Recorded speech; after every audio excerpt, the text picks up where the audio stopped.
Bonsoir, dans cette nouvelle petite vidéo, je voudrais vous proposer, au-delà de ce que peuvent proposer plein d'autres et qui le font d'ailleurs très très bien à leur niveau, essayer de comprendre comment fonctionnent les positions planétaires.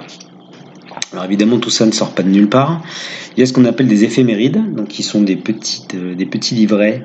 Alors moi j'utilise en version électronique, le site astro.com est plutôt bien fait sur ça. Et le logiciel qui va avec, AstroDienst, est déjà gratuit et ensuite est très intéressant. Donc pour vous montrer comment ça marche, qu'on va s'intéresser au mois de mars. Hop là. Alors, donc vous allez retrouver les positions des différentes planètes jour par jour tout simplement. Donc ici, on va retrouver la position du Soleil entre le 1er mars et le 31 mars. La position de la Lune, de Mercure, de Vénus, de Mars, de Jupiter, de Saturne, d'Uranus, de Neptune, de Pluton et des nœuds lunaires. En ce qui concerne la Lune noire et Chiron, personnellement je m'y intéresse pas encore suffisamment. Qu'est-ce qu'on peut remarquer? On peut remarquer que le Soleil évidemment avance d'1 degré par jour. La Lune, qui va elle beaucoup plus vite. Pardon. Mercure, qui d'ailleurs au courant de ce mois de mars va devenir ce qu'on appelle rétrograde, c'est-à-dire que d'un point de vue de la Terre, évidemment, puisque une planète ne rétrograde pas dans la vie réelle, mais d'un point de vue de la Terre, on va avoir l'impression qu'elle recule. Qu'elle va reculer du 6 mars au 29 où, vous le voyez, elle redevient directe. Donc là, c'est le moment de rétrogradation et le D signifie qu'elle repart dans la marche, qu'elle repart en avançant. Vénus, qui a fini de traverser le Capricorne, va maintenant traverser le Verseau et un petit peu du Poisson. Mars, qui va continuer sa traversée du Taureau entre 9 degrés et 29 degrés. Jupiter, qui va avancer de 21 à 24 degrés. Donc là, on est sur des planètes qui vont avancer beaucoup plus lentement, évidemment. Saturne, qui va aller de 17 à 19 degrés. Et Uranus, et c'est là où ça va devenir aussi intéressant, Uranus va faire son entrée de manière définitive cette fois, puisque Uranus est arrivé en Taureau au mois de mai l'année dernière jusqu'au mois de novembre, puis à partir du mois de novembre, elle a commencé à rétrograder pour revenir en Bélier, là où elle se trouve encore au moment où je vous parle, c'est-à-dire le 25 février, pour arriver définitivement en Taureau le 6 mars ou le 7 mars réellement 2019, et pour une durée de 7 ans. Neptune, quant à elle, ira de 15 à 17 degrés du Poisson. Pluton ira de 22 à 23 degrés du Capricorne. Et les nœuds lunaires continuent leur avancée, entre guillemets. Alors eux, ils vont dans le sens inverse des aiguilles d'une montre, contrairement au Soleil et aux planètes, dans un système astrologique. Et donc les nœuds lunaires seront, donc comme vous le savez, ils sont opposés l'un à l'autre.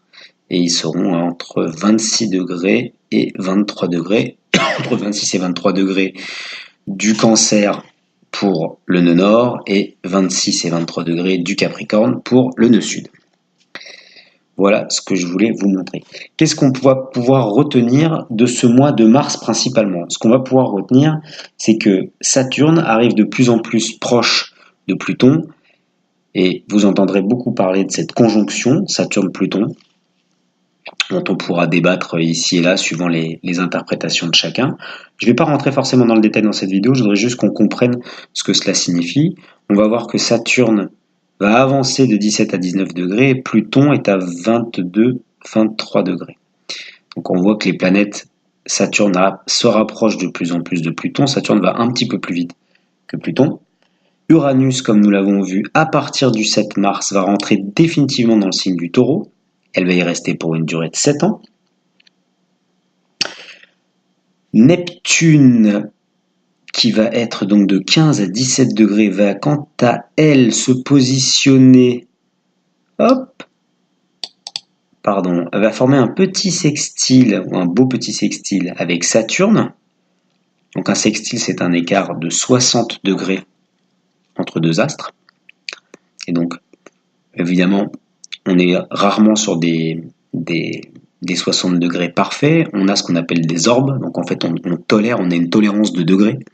Donc vous verrez que suivant les conjonctions, suivant les sextiles, les carrés, les trigones, qui sont les différents aspects, hein, harmoniques, dissonants, peu importe, on considère des orbes, c'est-à-dire des degrés de tolérance, pour valider ou non l'aspect en question. Ce qu'on va voir sur le mois de mars, c'est que Saturne et Neptune vont être en sextile tout ce mois de mars. Qu'est-ce qu'on va pouvoir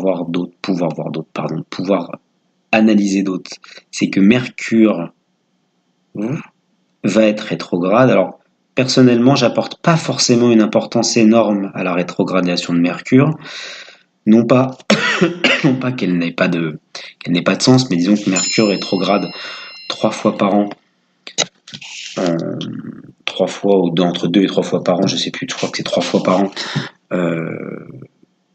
de manière régulière, donc il n'y a pas de grande surprise. Alors on va pouvoir adosser à la rétrogradation de Mercure des retards, des problèmes dans la communication, ce genre de choses. Donc comme c'est quelque chose d'assez récurrent finalement, à mes yeux, et ça n'engage que moi, les impacts sont pas forcément très très forts, sauf si vous avez des astres très très importants, donc Soleil, Lune, ou alors que vous avez des décisions à prendre. Donc je répète, si vous avez des astres dans le signe du Poisson, puisque là en l'occurrence Mercure va rétrograder dans le signe du Poisson, donc il faudra regarder au cas par cas en fonction du thème de chacun.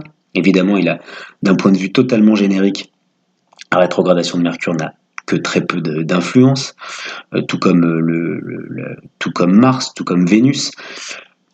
La différence peut-être, c'est que Mars, quand elle rétrograde, ça dure un petit peu plus longtemps.